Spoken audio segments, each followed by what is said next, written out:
Alright, it's Friday, January 24th, 2025, and the recall process to remove Governor Newsom from office has begun. The signatures needed have been collected. The next step is to serve him with papers, which is happening.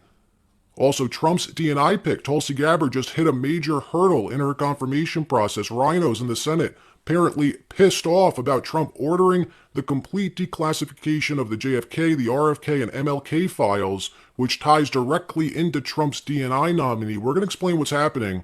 Also, deportation flights have begun, the worst of the worst, being arrested, packed like sardines in these jumbo C-17s, being sent back home to Haiti, to Central and South America.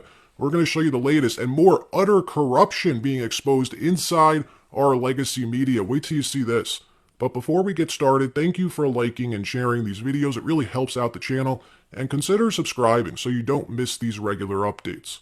So President Trump visiting Ashland, North Carolina this morning, ground zero, where Hurricane Helene struck down, causing so much destruction and damage a few months ago, which the Biden administration utterly failed to help with, leaving those Americans stranded, living outside in tents in the freezing cold. Trump is fixing that. He's going to be signing executive orders to overhaul FEMA. He's also going to be visiting California soon, which will be important. Trump has major plans in store for the state of California, and from what I understand, he's going to be calling for an investigation into Gavin Newsom himself and the sheer incompetence and utter corruption that's been happening in that state for years. Here he was this morning responding to questions about Adam Schiff joining him to tour the fire damage in LA. Adam Schiff, Shifty Schiff, the man who was just given a blanket pardon by Joe Biden and has called Trump a threat to democracy for years, wants to join him on the ground in LA. Yeah, I don't think so. Watch this. It's been almost 3 weeks since the LA fires began. 3 weeks, and LA is still on fire. Gavin Newsom's largest city, the second largest city in the United States. It's unbelievable. The residents of LA County want Gavin Newsom and Karen Bass gone. The recall effort was announced last week, and yesterday, as promised, signatures began to be collected. The group who launched the recall efforts, called Saving California, yesterday successfully collecting the first 50 signatures. One of those signatories was RFK Jr. III. The next step is to serve the governor, Newsom, with the letter of intent, which is happening this week. Bottom line, this is happening. Newsom knows it's happening. He's running out of time. His political team responded to the recall campaign, saying this has been tried in the past multiple times, and each time it's failed. The governor's focused on fires, they said, not on politics. If you're living in California, this is a real opportunity for change. The last time Newsom faced a recall election, 61% of Californians voted no.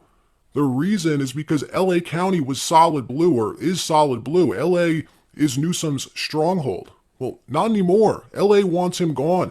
It's very unlikely he can withstand another recall election. We're going to keep you posted after he's been served these papers on the next steps. In another story, Donald Trump has fulfilled a major campaign promise yesterday, signing an executive order to declassify all, I repeat, all remaining classified and redacted documents on the JFK, the RFK, and MLK assassination, something Trump was advised not to do yet, that he'd make enemies on the Senate Intel Committee and in the IC. From what I understand, this messaging came from Mike Pompeo and Mitch McConnell. And don't forget, the reason Trump didn't do this his first term was because Mike Pompeo convinced him not to. So why is Pompeo sticking his nose into this again? He's not even in Trump's administration. Well, who is Pompeo? He was former Secretary of State, former CIA director. Clearly, he's fully looped into all of this, even though he shouldn't be. Why is Pompeo and McConnell so against these disclosure efforts? It's a good question. Well, their plan clearly didn't work. Trump did it. He signed the order.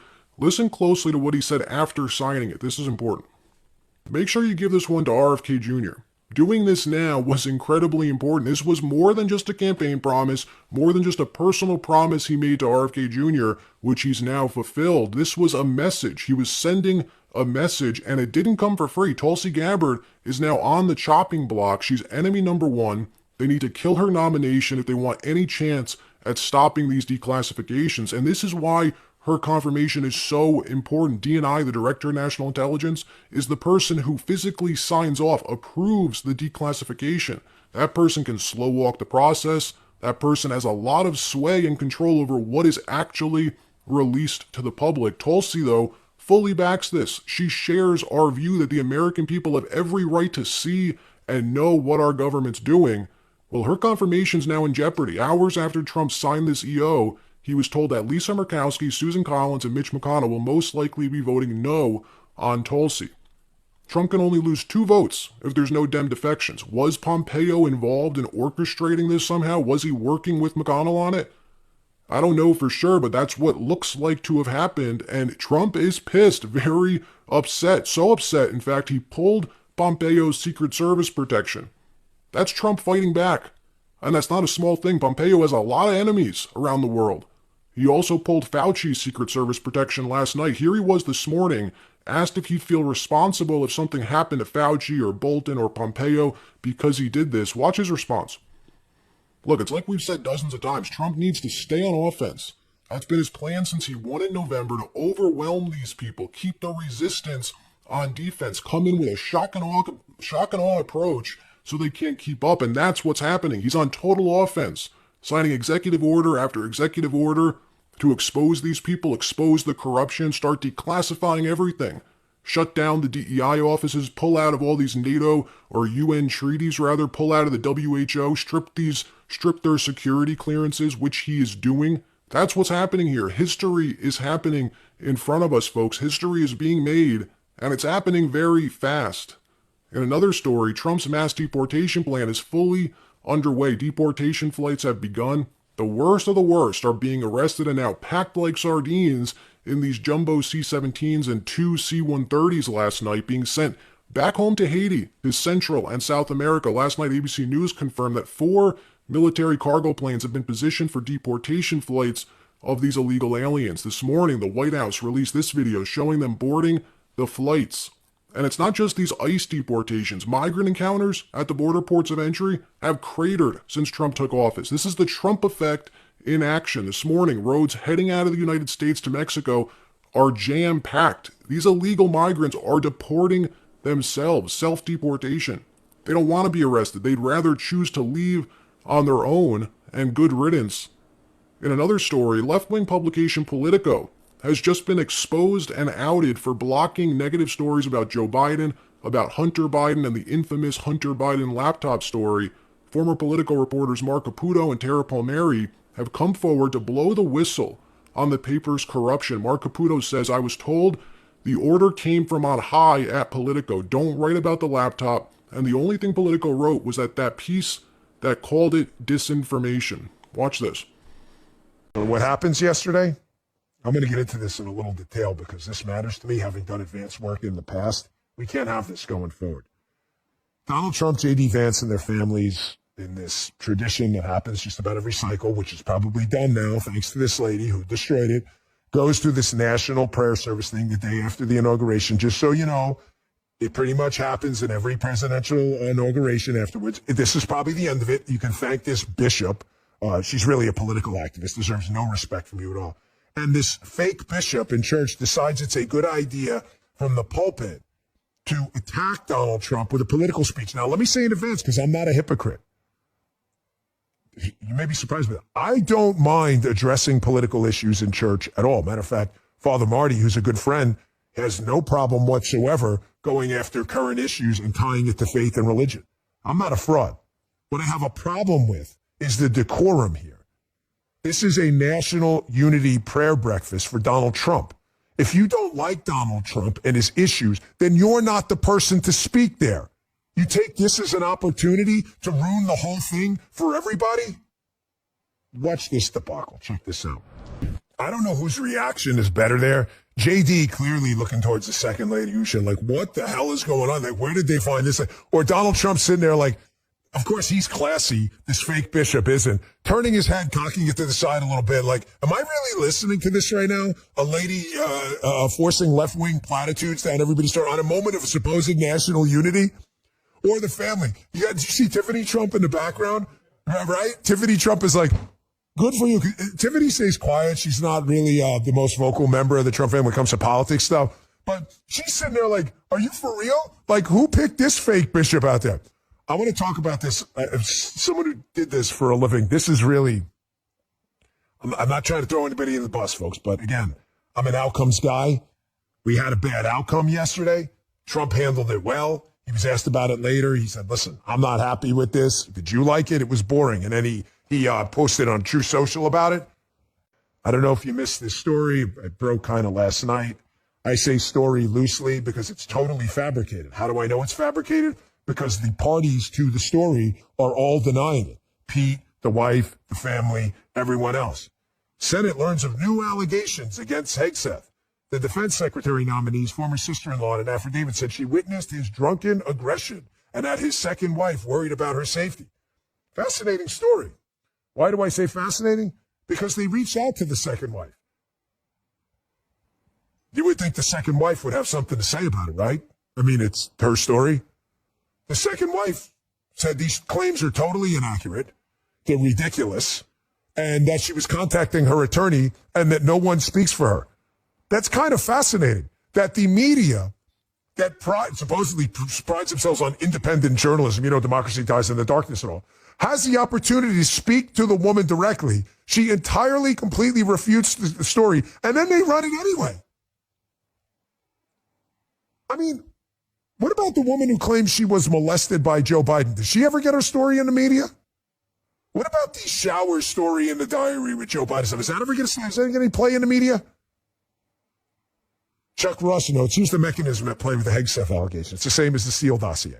A source provides an allegation to official channels. The Senate went and looked for this, the Democrat Senate. That makes it reportable for news outlets, whether the underlying claim is accurate or not. You see what Chuck, he's at Chuck Ross DC, good follow, by the way. Chuck Ross covered the Russia collusion hoax and Spygate as well as anyone. Here's what Ross is, this is the media scam. If a party makes an allegation against a Democrat, first the story's ignored and buried. If a source comes through to confirm the story, then they attack the source and make sure they make the story about the source and then bury it.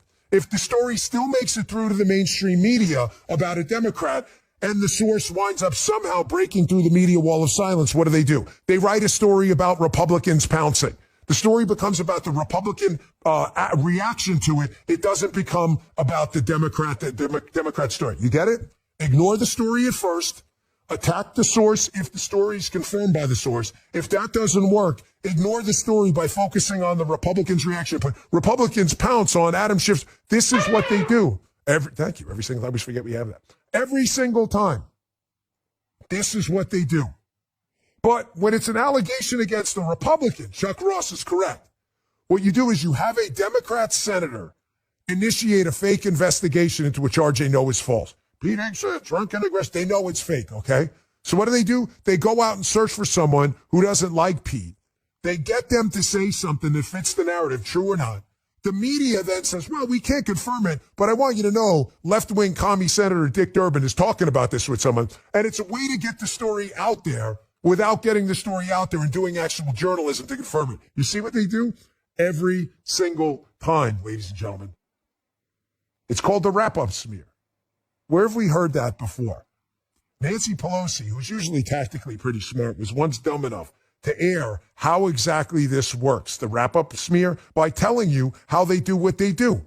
If you've not seen this clip, this is one of those save and preserves and show it to your lefty friends later, because she's describing how it doesn't matter if it's true or not. All that matters is the smear is out there, they wrap it up, and they run away.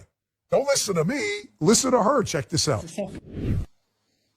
I mean, she's laying out the left-wing Saul Alinsky type game plan for you.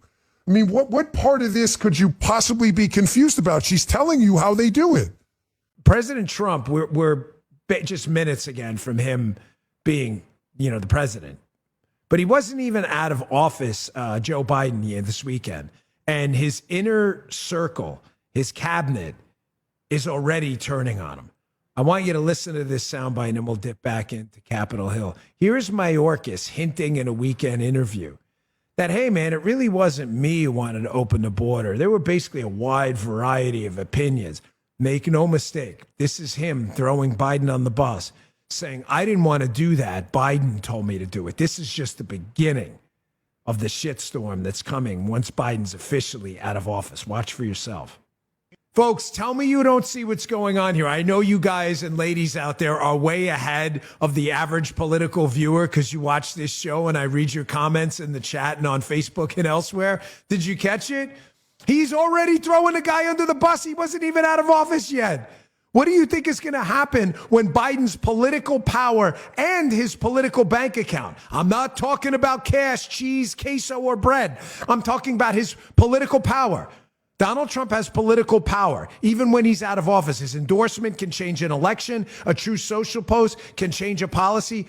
Biden is absolutely dead in the water when he leaves. He has no political capital, no political bank account, no political power, and even his inner circle loyalists are starting to turn on him. Believe me when I tell you, I obviously disagree with Pelosi, Obama, Clinton, and that inner circle of people.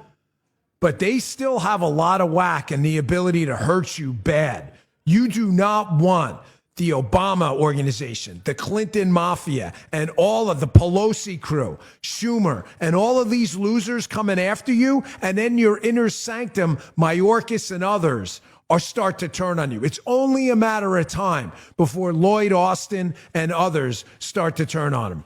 All right, it's Thursday, January 30th, 2025, and fireworks erupting on Capitol Hill as three of Trump's most important critical cabinet nominees are being grilled by senators right now. We have the latest, some big changes happening right now, guarantees that certain senators thought they had from Tulsi Gabbard, from Kash Patel, just went out the window. Kash Patel promising to declassify everyone involved and responsible for that island in the Caribbean. RFK Jr. exposing the phony Senate Democrats who are shills, complete and utter shills for Big Pharma. Wait till you see this.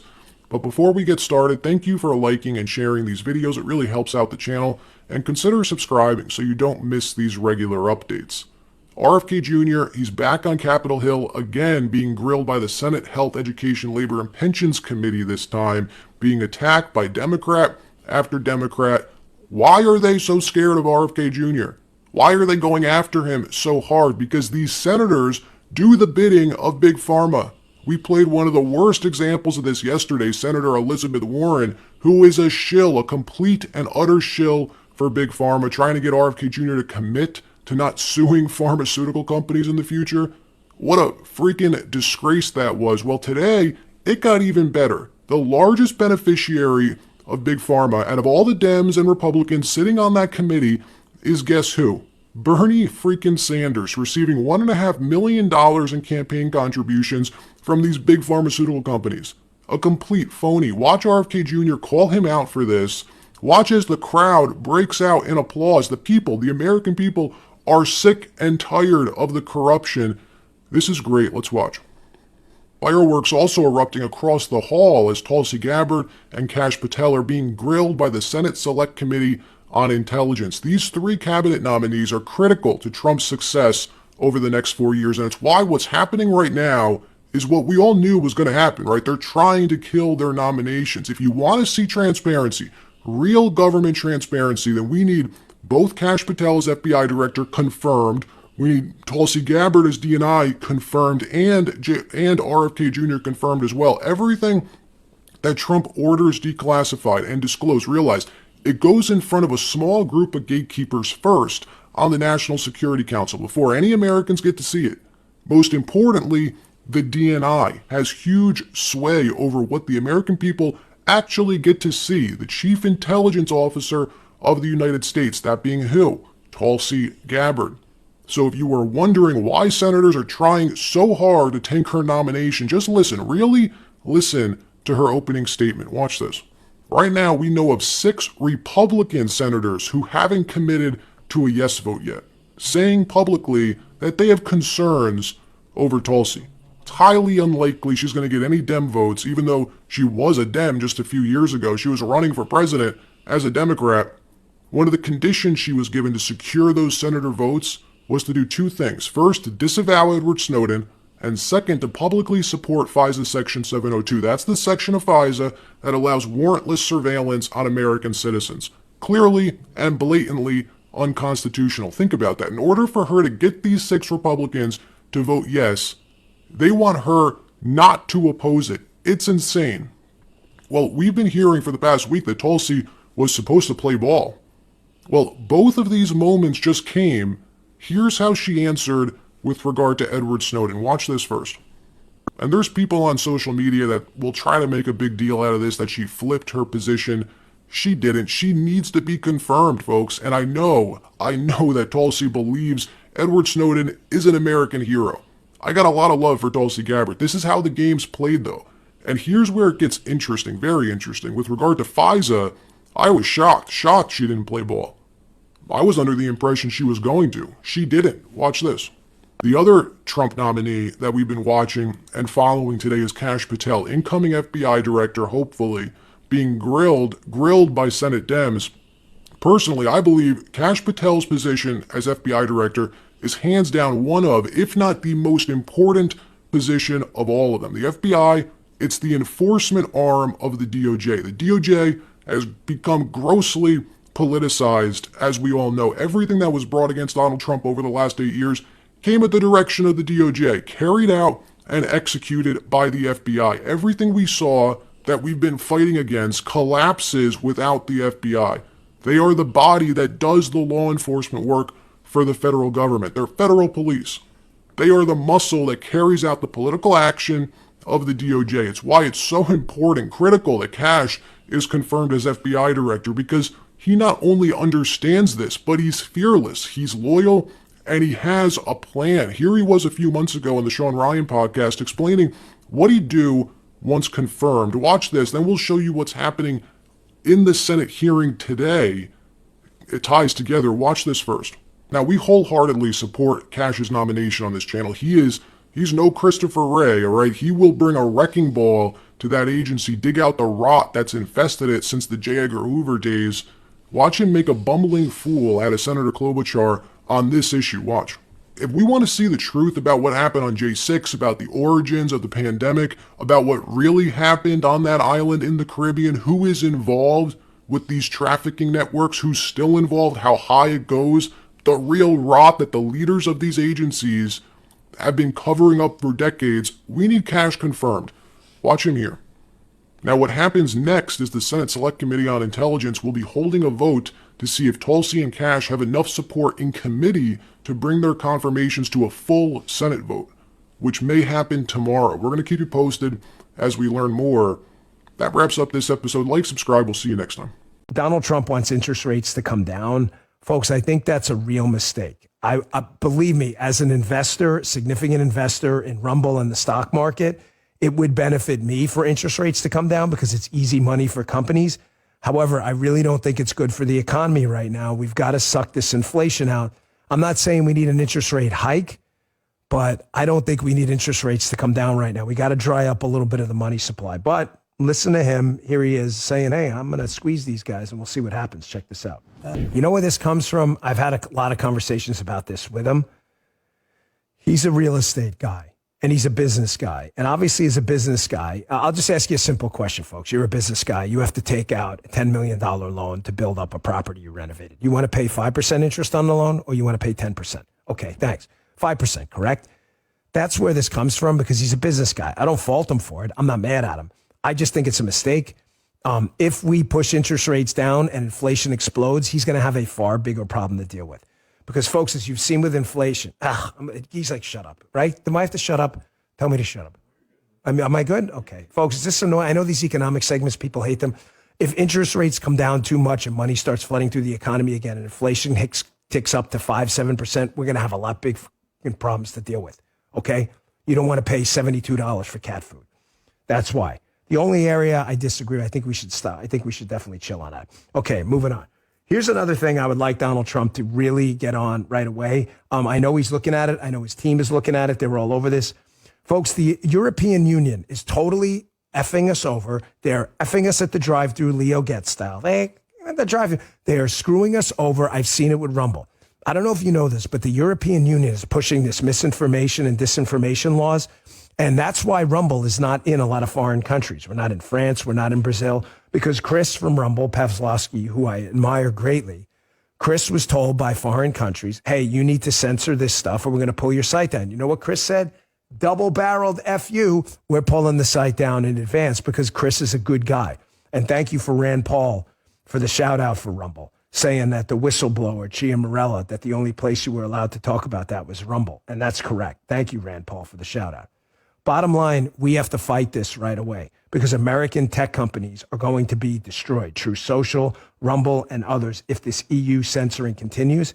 Here's Mike Benz on the depth of the problem. I know the Trump team's on this. They're going to squeeze on it, but it's important we move quick. Check this out.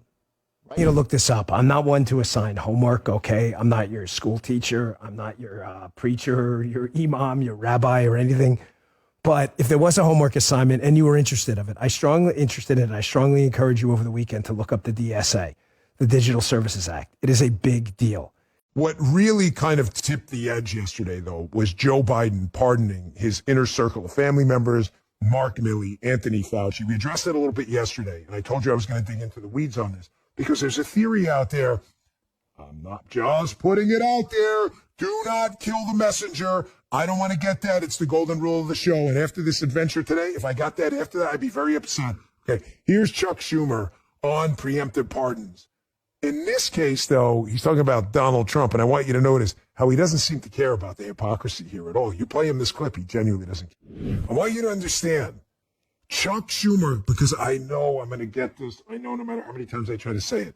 Chuck Schumer doesn't care. Folks, he doesn't care that he looks like a fraud or a hypocrite.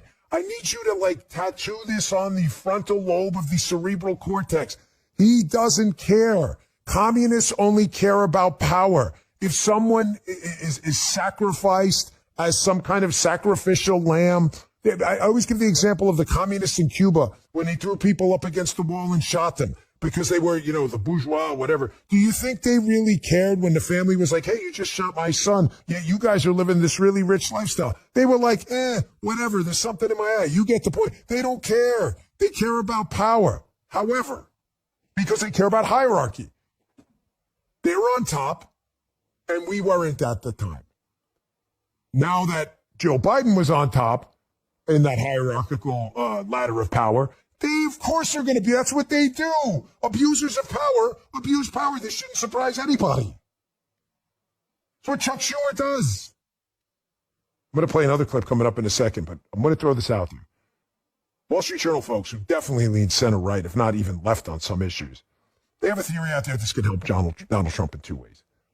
Folks, the January 6 pardons Donald Trump issued yesterday, which were pretty thorough, and I approve of at this point, some of those people were subjected to, without a doubt, cruel and unusual punishment, which, of course, is written directly into our founding documents. There is zero chance you can argue otherwise.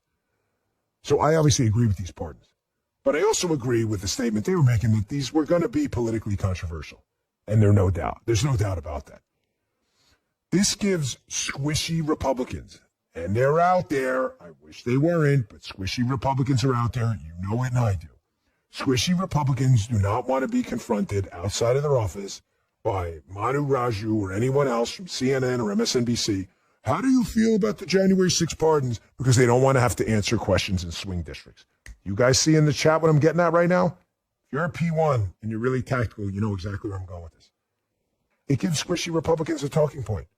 You don't have to answer the question at all. You may say, Dan, they should answer the question. I get what they should do. I'm telling you what they will do. They don't want to answer the question because they're squishy and they're in squishy districts. Now they're just going to say, wait, are you okay with Joe Biden weaponizing the pardon tool to pardon his own inner circle of family members who, by the way, may potentially have been involved in illicit activities with Joe Biden himself? Are you okay with that? Mr. Congressman, we're talking about January 6th. No, that's not what I'm talking about. You're talking about the pardon power. You see what I'm getting at with this? Tactics, man. Tactics. Oh, outcomes. That's all we care about. Don't get emotional. Oh, my gosh, this guy should answer the question and defend it. He's not going to. They're in squishy districts. This gives them a talking point. The Journal's theory here, though, is that Biden, we should start calling him Biden, who pardoned his inner circle of family members, now the political pressure, I'm not saying I agree with him, I'm saying what it is, the political pressure to go and prosecute Biden, which is going to take up a lot of time, kind of ebbs. I'm not telling you we shouldn't investigate him. I just said the opposite the other day. We should absolutely be investigating what happened. Absolutely. You're just not going to get a prosecution out of it. You're not. It's a plenary power.